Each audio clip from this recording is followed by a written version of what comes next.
Fight or flight. How many have been here, started with Easter? Our series opened up. And that series really is one of those ones that kind of hits close to home because this isn't something that some of us struggle with. This is something all of us struggle with. We have that built in. Literally, it's an instinctual response.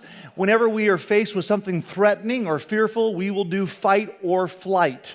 And oftentimes, we might cater towards one more than the other, although you almost always will do a bit of a mix. And so if you feel threatened, do you tend to kind of, get a little bit nasty? You're kind of the fighter of the family. Any fighters out there? Yeah, some of you are. And others of you are runners, right? You run from the conflict because you hate conflict. And maybe you run by just not saying anything, right? You just tune them out, close off, don't contribute to the conversation. So there's all kinds of signs. We looked at that a week ago, kind of signs that you're in the fight or flight mode. So I want to just, again, have Josiah kind of draw it out for me while I kind of just talk through what is a crucial conversation. We've been looking at several things. First, we looked at learn to listen and kind of recognizing that the goal of all communication is understanding. We want to be understood. None of us communicate to be misunderstood. All of us want to be misunderstood. We crave that. When that happens, there's literally a connection that we feel. Intimacy is bonded whenever we learn to listen and we do a good job, not of monologue, but creating dialogue. So dialogue is one of those critical keys to effective communication. Then the next week we learned to look. So we learned to listen, then we learned to look. So last week we talked about several things. The first one that Josiah would draw for us really is just kind of looking for this crucial conversation. It's kind of whenever there's something that's going to happen, and that's usually a combination of three things. One is there's opposing opinions. You know anybody in your world that thinks differently than you do? Yeah. And then you up and married them, right? How'd that happen, right? Opposites attract, and then they attack. And so opposing opinions. And usually if there's opposing opinions, there can also be strong emotions. And so our emotions kind of get, jacked up in this situation. We kind of come in this face-off, and we feel that. And third thing are the stakes are high, or high stakes. And so oftentimes these crucial conversations take place around marriage issues, and those stakes are high. This is your marriage. Oftentimes they come around parenting issues. The stakes are high. These are your children we're talking about. Oftentimes they take place literally at the workplace or about work, and the stakes are high. This is your job, for crying out loud. And so when those three things happen, kind of the natural response of that, when you sense this combination, I call it the Bermuda Triangle, right? Is the danger zone, right? When the danger zone is happening, you go towards fight or flight. You want to, you power up and you get bold and strong and push in there and try to win your way and dominate the conversation and intimidate any way you can. Use sarcasm. Right, we'll go to no limits in order to win a fight, but we might lose something powerful and deep in the relationship while we're doing it. Or we're the flight type. And when that happens, we feel it's because the bottom of the triangle on the bottom is because we feel unsafe. We feel unsafe. And that unsafe feeling is what creates the fight or flight mode. And so that's the tension. That's that threat that I feel.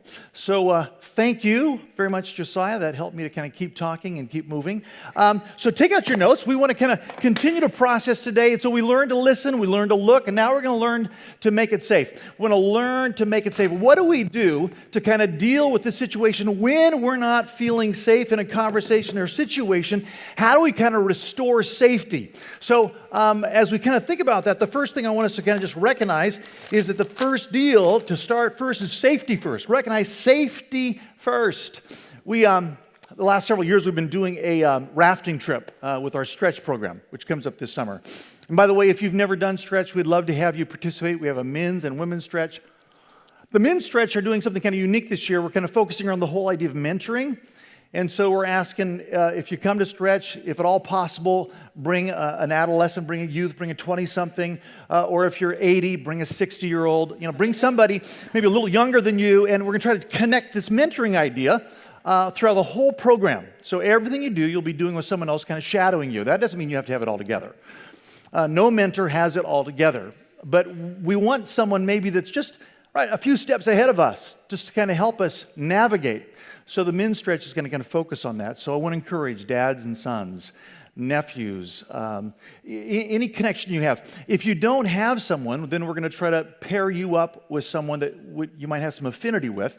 In fact, our Disciple Now program, which we're doing with Young Life, coming up on Mother's Day. Mother's Day is going to really be fun, by the way. Every service, we're giving away a dinner, a massage, a pedicure, a manicure. Sounds like fun, right? Please, please, spoil me. Spoil me. So mothers, we're going to kind of spoil you, and every mother will get a little something, a little sweet something, but then we got some extra gifts every single service. So I guess you could attend every single service and maybe win twice. I don't know. But let's set that aside. Mother's Day, we're sharing that service with that whole weekend with Young Life, trying to bring in some young people that maybe have not had a chance to interface with a local community of believers. In fact, some of you are hosting. Yay! Some of you really wanted to host and you haven't signed up yet, so you could still do that. You could host and actually have, a half a dozen, freshman girls or junior boys stay at your house for 2 nights. Pretty cool, huh? Okay. So on your iCard, if you're open to doing that, we'd love to know. We need a few more homes to do that. There will be a leader that will come with those students. Thank God, right? So you can just host and spoil them and welcome them to your home. We would love to encourage you to do that. So all that is kind of moving to that Mother's Day event.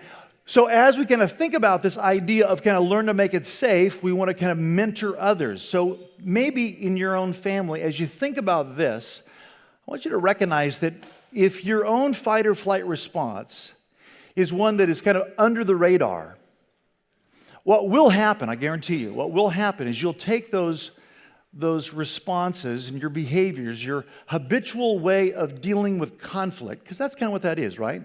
That danger zone is something that is conflict-oriented. And we tend to pull away from that rather than know how to step into that. Last week we talked about the fool's choice.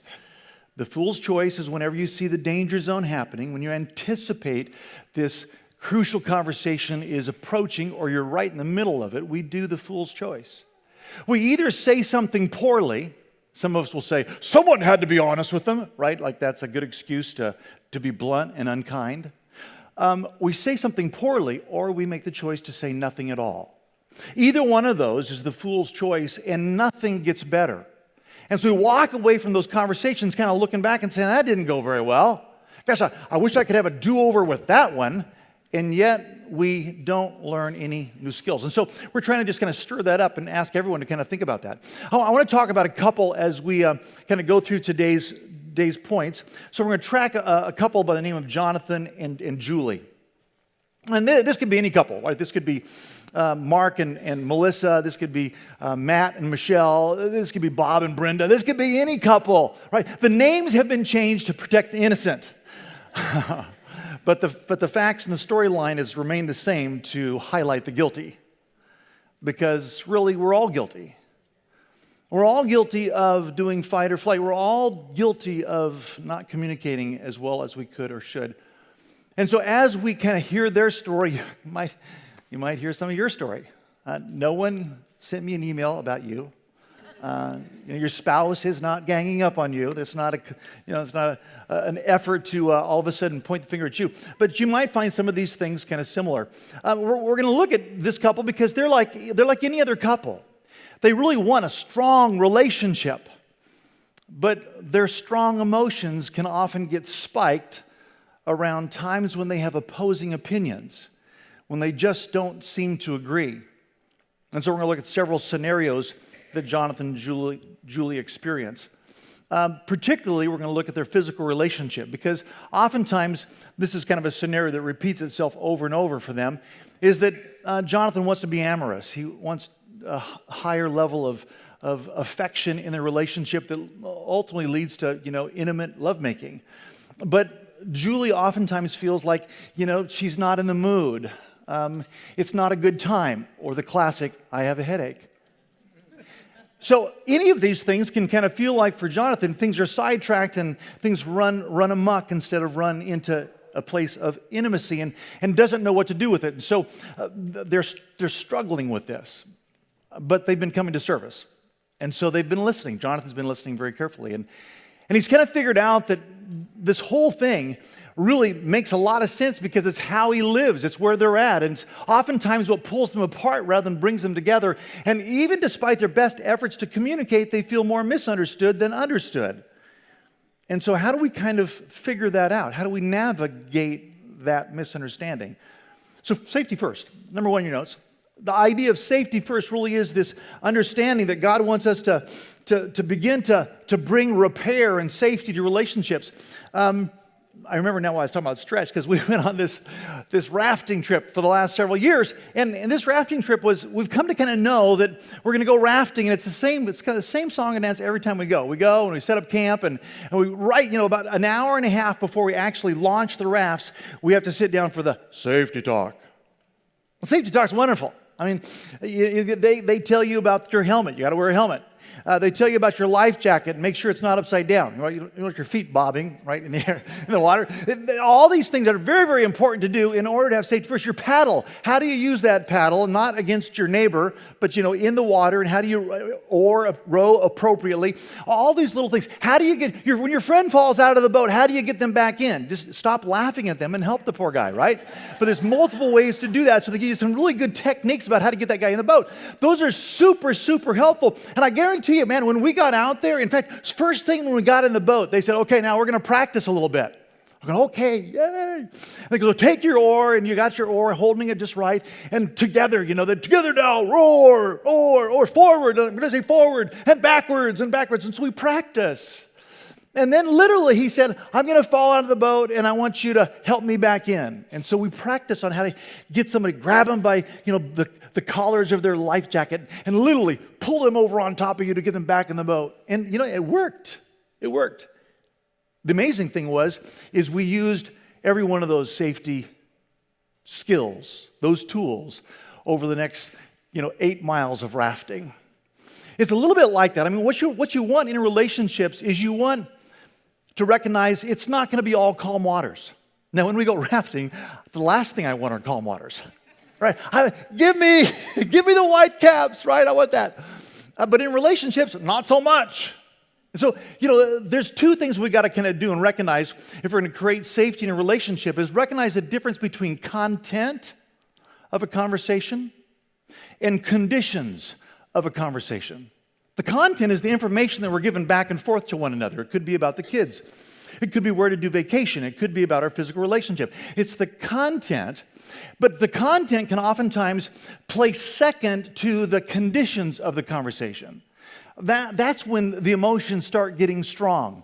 That's when we recognize that we're playing to win, not to understand. That's when we're facing off with the other person. That's when we go silent and literally we can't even seem to bring up an intelligent statement about the issue. When those things are happening, the conditions of the conversations have often suffered, and it's suffered because we are right in the middle of fight or flight. And so if I'm in the middle of fight or flight, how do I fix that? How do I begin to kind of create safety? Last week, we talked about Jesus' comments in Matthew chapter 7, right, where Jesus says, that you look at the speck of sawdust in your brother's eye and pay no attention to your plank in your own eye. I was going to bring my plank back today, but planks aren't hard to find. You can find them in anybody's eye. They're actually pretty easy to find.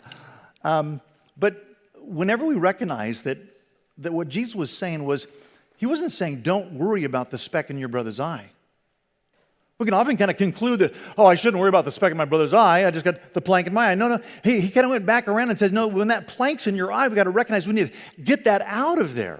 And I made this proposal. I said, if safety comes first, we got to kind of recognize, how do I kind of start with heart? This idea of look at my own heart and kind of assess, where am I at? And do I have a plank in my own eye? And I'm whacking my friend with it, my spouse with it, because I'm not willing to look in the mirror. And I said, actually, part of what Jesus is saying is that we need to start with me first. And that kind of goes almost kind of contrary to our thoughts about faith and Christianity, because we think we should be second or third or fourth or fifth. But actually, Jesus says, no, you start to check out yourself first. And so Jesus said very clearly in there, first, take the log or the plank out of your own eye. Then you'll see clearly, right? That's where we want to be. We want to be in that place where we can say, I can see clearly now, the plank is gone. No more obstacles in my way. Right? We want to be at that place where we can say, you know what? I dealt with my plank problem. We talk about walking the plank. Walk the plank to the curb. Toss it. Walk the plank to the trash. Dump it. Walk the plank to the fire pit and burn it. But we've got to deal with the plank problem first. And so whenever we talk about me first, it's never me first for selfishness. It's me first for selflessness. I've got to kind of begin to look in the mirror and say, what in my own life is encumbering, inhibiting me, maybe even fueling this fight or flight scenario with those I'm around and I'm with?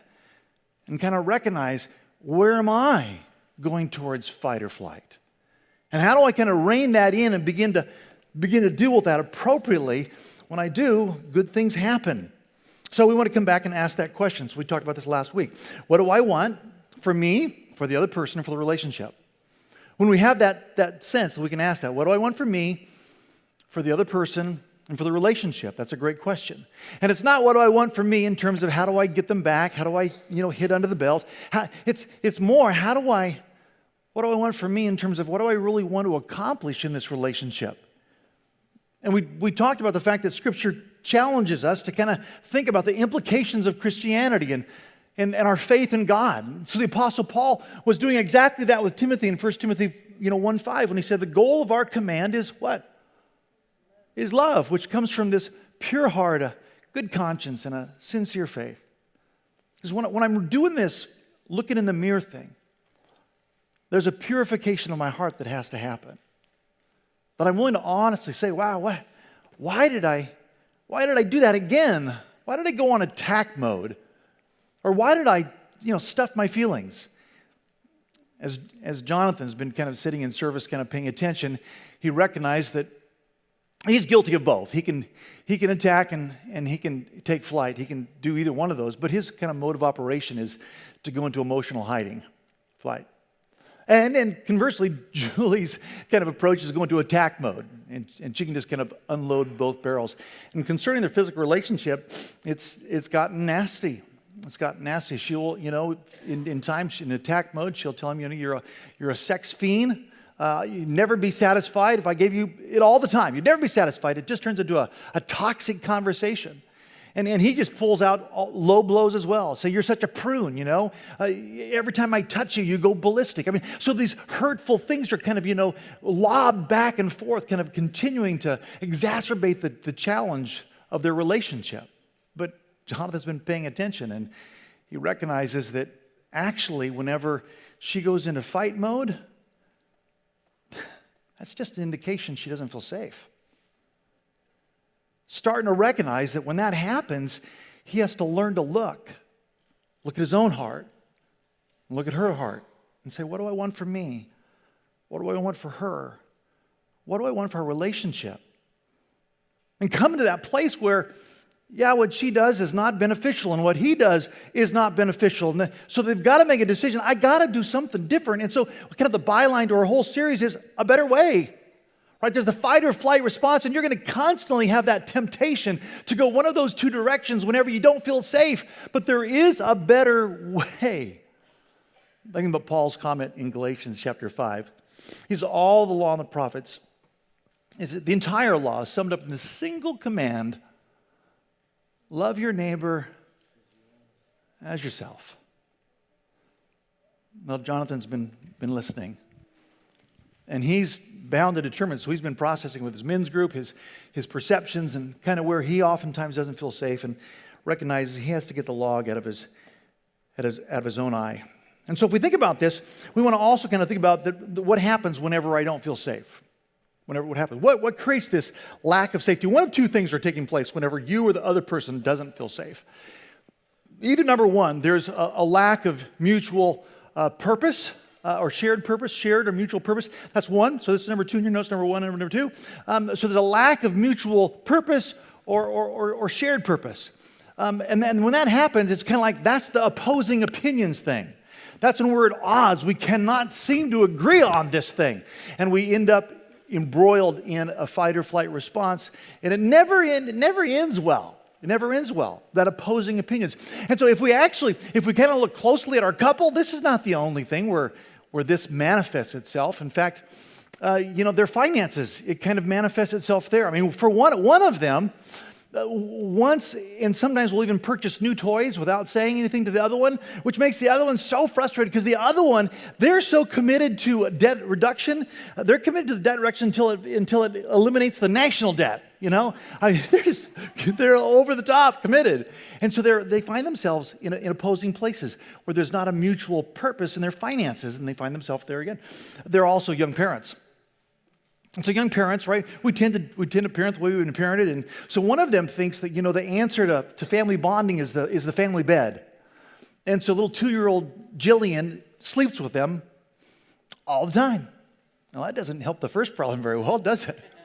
And the other one thinks, no, we need to let her cry herself to sleep in her own room, right? And so those opposing opinions, again, create that sense of angst. And we do not see this the same way. Whenever there's opposing opinions, whenever there's no mutual purpose, there's going to be a crucial conversation. You can anticipate it coming. My mother, I'm so thankful. I've got an awesome mom, 87 years old, beautiful lady, just a gift. I always knew when a crucial conversation was coming with my mother. She would say, Jeffrey Paul Lease. I mean, that's a cue whenever you use a middle name, right? That's like, so I've got a bone to pick with you. It's like, I think that's where I learned to fight, If mom just looked like she had a bone to pick with me, I was hiding. Some of us, we learned this so far back, right, that it's just habitual. It's the way we do it. You'll never become what you need to be by remaining what you are. You'll never become what you need to be by remaining what you are. So when we start with safety first, it's starting to say, you know what? What do I need to change? How do I need to fix this? Jonathan's starting to really catch a clue and tune into the fact that there's a plank in his own eye that he needs to really deal with in order to make headway with Julie and repair their relationship and make it everything it could be and should be. But that means I also got to pay attention. I got to learn to look for this idea of maybe our mutual purpose is at odds. Maybe there's a problem there. So we need to recognize that the Bible calls us to mutual purpose all the time. And for believers, it's like God gives us this elevated mutual purpose. Loving our neighbor as ourselves. That's a good one, isn't it? Right? That's pretty powerful. Notice what he says in Philippians. We just finished our attitude study, but Philippians chapter 2, verse 2. Notice he says, then make my joy complete. Now look at the mutual purpose. Then make my joy complete by being, what is it? Like-minded, having the same love, being one in spirit and purpose. Do nothing out of selfish ambition or vain conceit, but in humility. Consider others better than yourselves. Wow. The implications of the gospel, the implications of Jesus really being in us are massive when it comes to our instinctual fight or flight response. There is a better way. And that better way comes when I really am willing to look in the mirror and recognize, wow, I'm more selfish than I thought. I'm seeing everything through the lens of what I want instead of what you want. And I've got to come to that place where I can start recognizing that I want to ask that trio of questions. What do I want for me and for them and for the relationship? I don't want to win-lose. I get what I want and they don't get what they want. When that begins to happen, we recognize, okay, maybe there is some mutual purpose that it's odds here. The second thing that really happens is we have a lack of shared respect or mutual respect. And so this can really kind of sabotage a relationship because mutual purpose is a big deal. But if you don't have mutual respect, you can't even get into the conversation. And oftentimes, by the way we respond with fight or flight, we start name-calling and doing jabs and pokes and sarcasm. Oftentimes, in that scenario, all of us, we don't feel respected. And most of us just kind of bail out of the conversation entirely when we don't. You're not respecting me. When we don't feel that sense of respect. And Jonathan knows he's hurt Julie with the words that he said. And they've lost a sense of respect. Jack Handy tells a little story about a fellow that lived on a block, and everyone was talking about this fellow that lived on their block that was mean. And he thought, I'm going to meet this guy. And so he went, knocked on his door and said, I'm going to meet you. And so the guy came to the door and says, hey, so I hear everybody says that you're the mean guy that lives on the block. And the guy goes, I'm not the mean guy in the block. The mean guy in the block lives over there. And the guy says, well, the mean guy doesn't live in that house, you stupid idiot. That's where I live. See, we can kind of get in this place where we don't see it, right? The log in the eye. I don't see it at all. And whenever that happens, oftentimes we can lob bombs of disrespect into one another's territory and just obliterate any chance for resolution, any chance for loving our neighbor as ourselves. This material we've been going through it with our kind of a staff cohort that we developed about 6 months ago, and we kind of just do some intense training with the staff on a regular weekly basis, and about 30 staff and key volunteers come together, and we've been working on this material for, probably 2 months already. And so literally, we talk about the principle, we work the principle, we break into little groups of 2 and 3 and practice the principles, and it's so fun to just right out of the culture hear people talking about learning to find out what is it like to be on the other side of me. Bold, courageous question to find out, do you ever feel disrespected by me? Does it ever feel like I bully my way? Does it ever feel like I've got to have my way? When we get courageous enough to not only want to take the plank out of our eye, but ask someone else to give us a measurement on it. You've got a 2-foot plank. Get your ears, it's really big. Can't get to the other end. That's pretty courageous. I love that. I've had a couple conversations with people in the last 2 days about recognizing the plank in their own eye. One of my friends was telling me that they've always prized themselves as being a great communicator. And the series has kind of conjured up some conversation, and their spouse told them this week that not so much. And they weren't sure that their spouse really had their perspective correct. And they were talking with another one of their children on the phone, and just kind of out of the blue, they said, you're not a very good communicator. And I just don't want to be, I love you, but I don't want to be like you. And it's like, ugh. Then a few hours later, talking to another child, telling the child that he's the kind of person that tackles issues. And the child said, Dad, permission to speak? No, you're not. You're the sweep it under the rug kind of guy. See, sometimes we got a total different perspective of who we are. Communication is like a riddle. What do we do all the time, and most of us don't ever work at it? Communication. We do it all the time, and most of us don't work at it. But it doesn't have to be a riddle. It can be something that we see and recognize, I've not really been giving much attention to that. Because in my relationships, sometimes there is a lack of respect. And sometimes we're at odds in our purpose. So let's get the heck out of there, right? Let's talk about how to make it safe. Okay, number 3 in your notes. How do we kind of make it safe? And before we do that, I want to give you a little story about, time-wise, it's got to be a very short story. So I'm not going to read this whole text here, but it's in Acts chapter 17. And it's a beautiful passage. If you know this passage, the Apostle Paul is moving through Athens, and he's waiting on Timothy and Silas. He's there by himself, and he starts walking around a place called the Areopagus.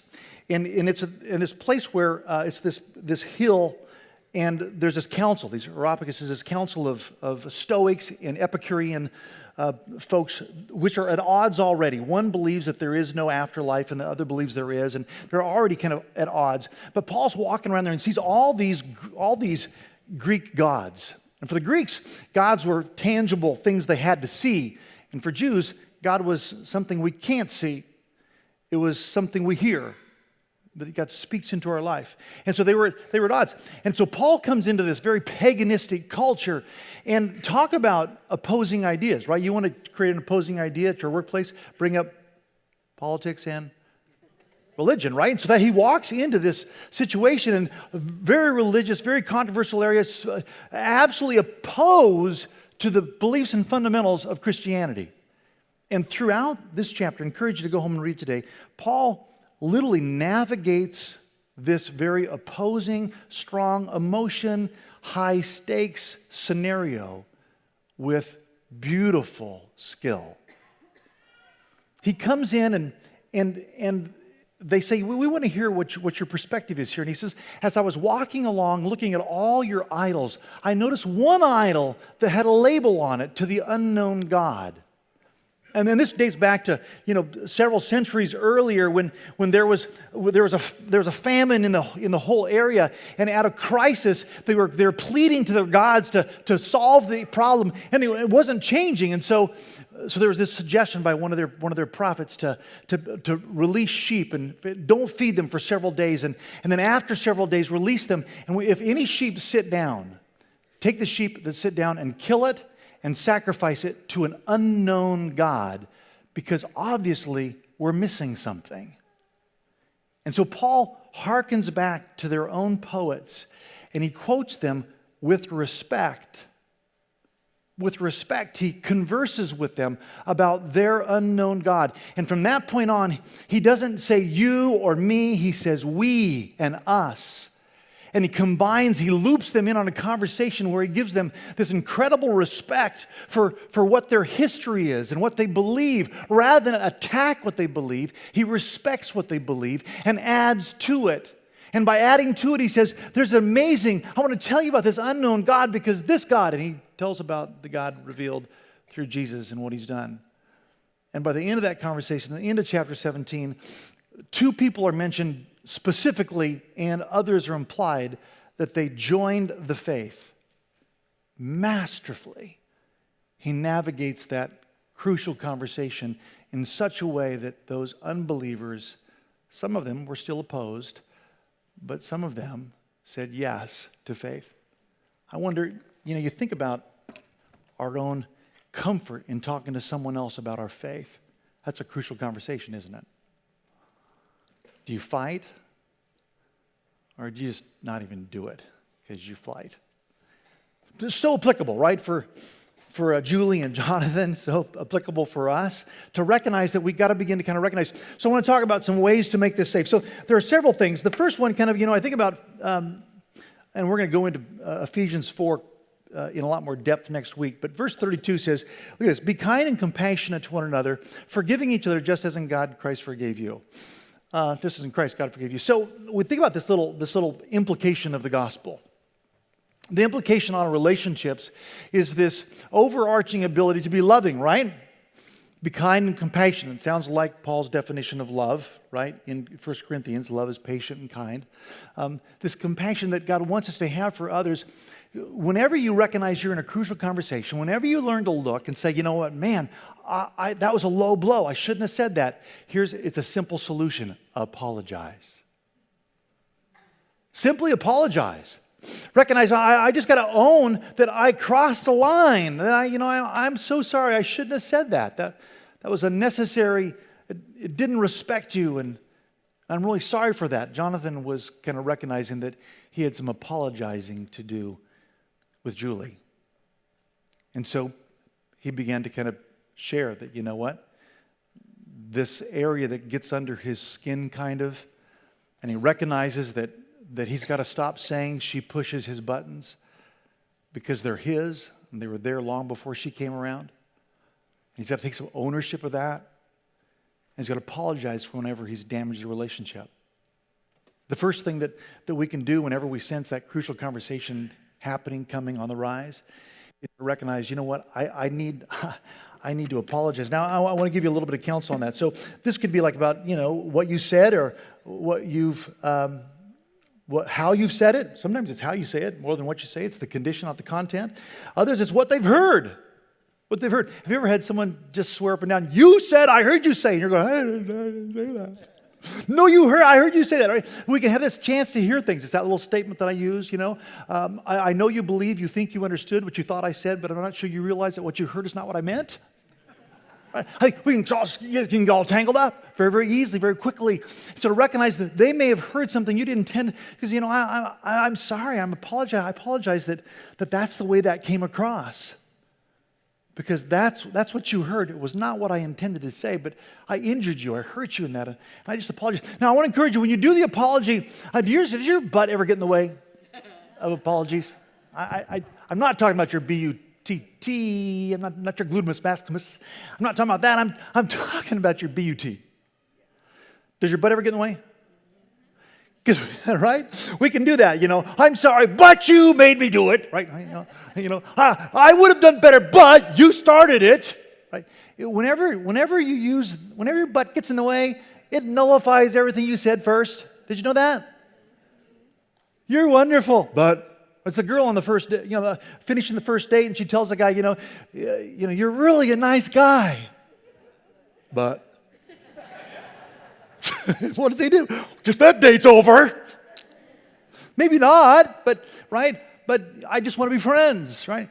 It's the banker saying to the young couple, I would love to help you guys get into a house, but we can't approve you for the loan. It's this conundrum that we have whenever our butt gets in the way. And so eliminate the but and use the beauty of the and. What if she says, you're really a nice guy, and I would like us to work on friendship?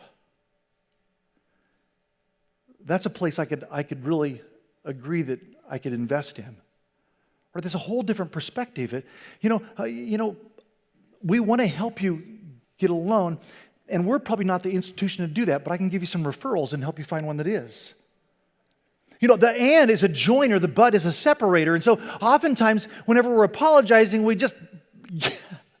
our butt gets in the way. And we can just kind of learn to kind of manage that well. We can kind of make that apology effective. And sometimes, man, that just solves it. That boy, has that gotten me out of a lot of doghouse situations. Right? Just simply owning up to my part and apologizing. The second thing is to use contrast. Use contrast when you or the other person starts to show signs of fight or flight, whenever there's misunderstanding that's brewing and someone doesn't feel safe, then try this idea of using contrast to make it safe. This is a don't do kind of statement. This is a don't do kind of statement. Jonathan tries it. So I don't want you to think that our physical issue is all your fault.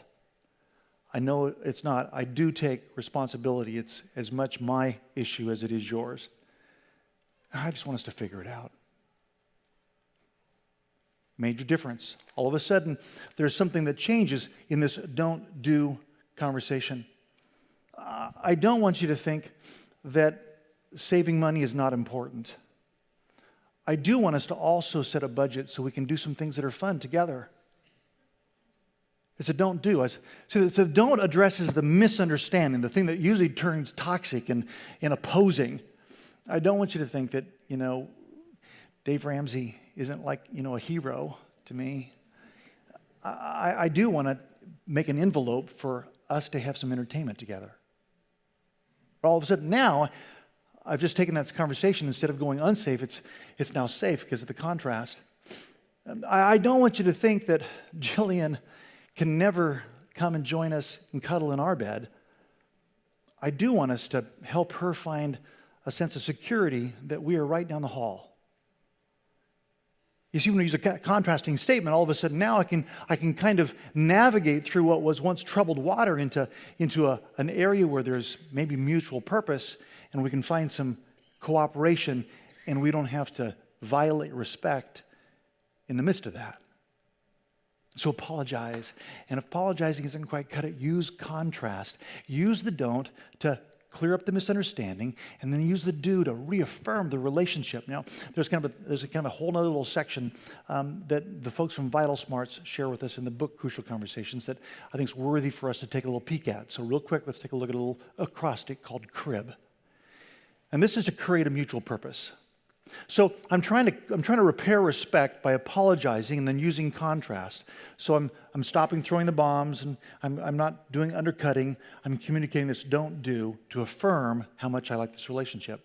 This kind of starts out that way as well. So to create a mutual purpose, the acrostic, the C stands for commit to seek mutual purpose. Commit to seek it. This is huge. It's powerful. My wife is like better than I am at this, and it's been so helpful. So helpful. Like when we're in that place where we have these opposing opinions, and it seems like we're just gridlocked and not getting anywhere. She'll say this. She'll say, "I want you to know that I love you, and I'm committed to work this out, however long it takes." Wow, that just took some burden off. Because, I've got divorce court in my mind. What's going on here? Or homicide. Or I don't know what. And she throws this thing out that says, "I'm committed to you, and I'm not going anywhere, and we're going to get through this no matter how hard it is." That's huge. You can do that. You can do that. That is not, and next week we're going to talk about how our emotions sometimes can kind of get in the way, and what do you do with emotional stuff. So next week's going to be really, really powerful. But you don't have to speak out of emotion. It's okay to say, "I feel this," and take ownership of your emotions. But this is a higher purpose. To say, "I'm committed to us, and no matter how long it takes, whether I see a therapist or a dozen therapists, whatever, we're going to get through this. Because this relationship matters. I'm committed." Wow. That just injects fuel into a relationship. And some of you need some fuel in your relationship. And you can have that literally by doing that first piece. And so I don't want to spend too much time on each one of these, but I want you to soak it up. Be a sponge. Recognize you have the power to state your value of your relationship. When Jesus said, "Love the Lord your God," and the second command is just like that, or it's equal to it, is love your neighbors yourself. He's saying this has to permeate all that we are. So love really does start to lead the way, and not our emotions, and not our hurt feelings, and not the fact that someone screwed up. Because when you're in fight or flight, your mind is not working very good. And you will say things that are not logical, and they don't make sense, and they're not thought out. That's what fight or flight's about. And so giving one another permission that, wow, you're human, and your flesh sometimes takes over and takes control, because we're all learning how to navigate, how to let the Spirit empower us to be like Jesus in the most critical relationships. And as you do that, you remember what Paul says, that the whole law is summed up in a single command: love your neighbors yourself. I can speak my value regardless of my feelings. You have the power to do that. You do. The second one, so create a mutual purpose. Crib.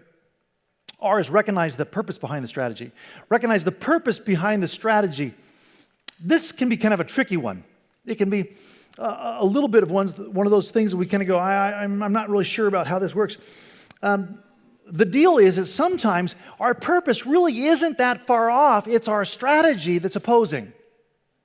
It's kind of the way we're trying to get what we want that kind of turns into a face-off. So Jonathan and Julian are riding a tandem bicycle, and they're riding up this hill.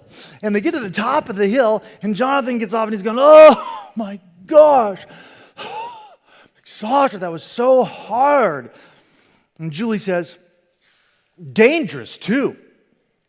It's like, "What?" She goes, "Yeah, if I hadn't had the brakes on the whole time, we might have rolled backwards." Right? Mutual purpose. We want to get up the hill. Different strategies: pedal hard or brake hard. Some of you are braking hard in your relationship, and some of you are pedaling hard, and you don't recognize you've got a strategy that's not really working. And so Jonathan wants to kind of figure this out, and he's, I just don't understand. And here's kind of what you can do. You can ask, "Why do you want that?"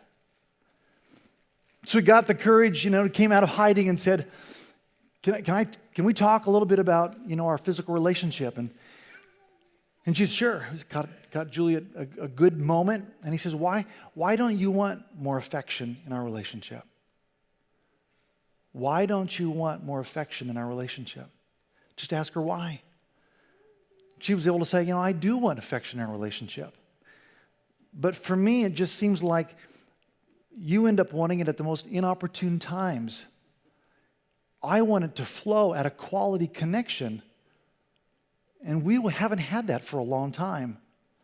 I want more affection in our relationship, but you know that I've had lots of relationships that, with men that haven't been good, and I need that time for us to just be together to build trust.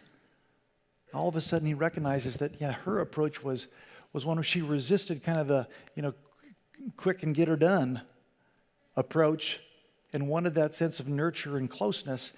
And they were wanting the same thing, but they had differing strategies. So recognizing the purpose behind the strategy, maybe we're not that far off. Maybe what we're actually kind of fighting over is the strategy on how we're trying to get what we want. And so simply asking why can sometimes alert that person. Why do you feel like Jillian has got to be in bed with us every night? Why that? Well, asking that question, why do you think we can't spend anything until the national debt? Until our debt's paid off? You can slip. It happens. Learning to kind of ask that why can kind of get the strategy behind the strategy that's trying to move you toward your purpose. And then the I is to invent a new purpose. Maybe your purposes are at odds. And you're saying, the frequency, we both want it, but how much you want, how much, is it different? So a higher purpose. For us as believers, all of us can say, God's called us to a higher purpose. And that higher purpose is we be of one mind, of the same love, being one in spirit and purpose. We're believers, and so we will work this out. We will conquer this. We'll get through it.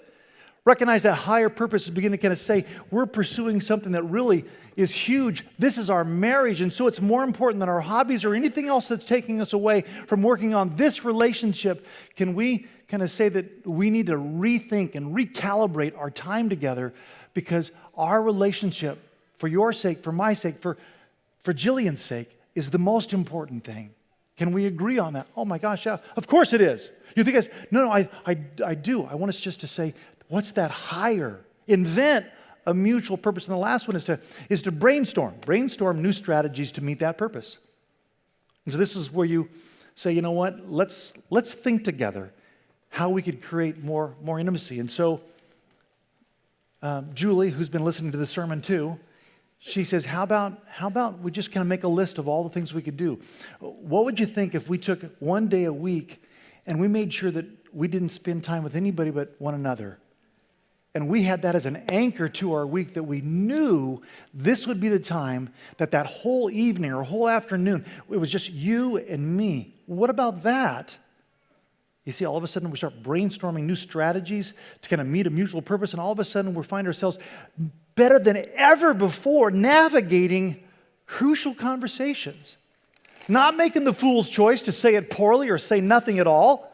Not to kind of walk away and say, I screwed that up again, but to say, you know what, wow, I've learned to apologize, I'm learning to contrast, I'm learning to kind of create this sense of commitment, and we can get better. I want to encourage you with one last thing before we kind of wrap up today. Every one of us can improve in communication, right? And you can kind of feel like, you're buckled up and it's like, it's a lot of information, Pastor. I'm not sure I can ace this next week. You don't have to ace it. You just have to make progress. Perfection's not in the cards for any of us. But we can make progress. If there's a skill that makes sense that I've spoken about today, then take that skill and say, I'm gonna try that one. I guarantee you that as you learn to listen better, as you learn to look and kind of recognize that danger zone is right there, as you start to learn to look and you learn to make it safe, and you start to employ any combination, you don't have to do the whole enchilada. Any combination of these skills is going to make you a better lover. It's going to give you greater power, not only in those relationships that live under the same roof, but also those you visit, the places you work, your friends. Because many of us really should be having a crucial conversation. Joseph Grenny, one of the authors of the book, says, if you want to get out of crucial conversations, the best way to do it is just target meaningless relationships. Right, if you want to get out of the whole, I don't want to have crucial conversations, well, that's fine. Just target meaningless relationships. And you don't have to worry about that. You don't want that. God doesn't want that for you. He wants us to recognize the most meaningful relationships are those that don't blow up crucial conversations. They're the ones that navigate them well. There is a better way, and you can choose that way. I want to invite our prayer team if they would come up as we get ready to close the service, and in a little bit I'll pray. But as our prayer team comes up, we want you to know that you matter to us. I've been asking kind of in the devotional, if you read my blog or if it's on the back of your notes, I've been asking if you'd like some additional coaching in this area and would come to a seminar or workshop. We will be doing ongoing workshops with this material. It's going to it's under the banner of I am loving. Kind of, in all of our identity statements about who we are. For us to be loving means we got to navigate hard conversations. It is. We got to just face it. Loving is not running from relationship. Loving certainly isn't attacking relationships. Right before Paul says that in Galatians, he says, if you keep on biting and devouring each other, watch out, or you'll be destroyed by each other. The entire law is summed up in a single command: love your neighbor as yourself. You see, really what God wants us to do is come to a place where we can say, I need to start looking in the mirror and get that log out of my eye so I can be the person He wants me to be. So if that's of interest on your iCard, just say, I'd love to have a workshop in this area.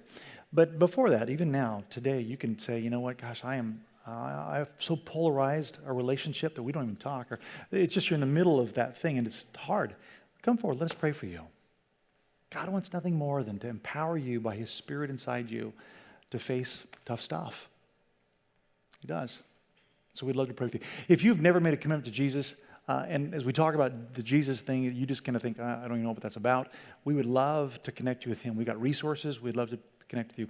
If you've never kind of connected with us, we've got over here, we're going to have right there, there's Sherry. We've got a guest reception.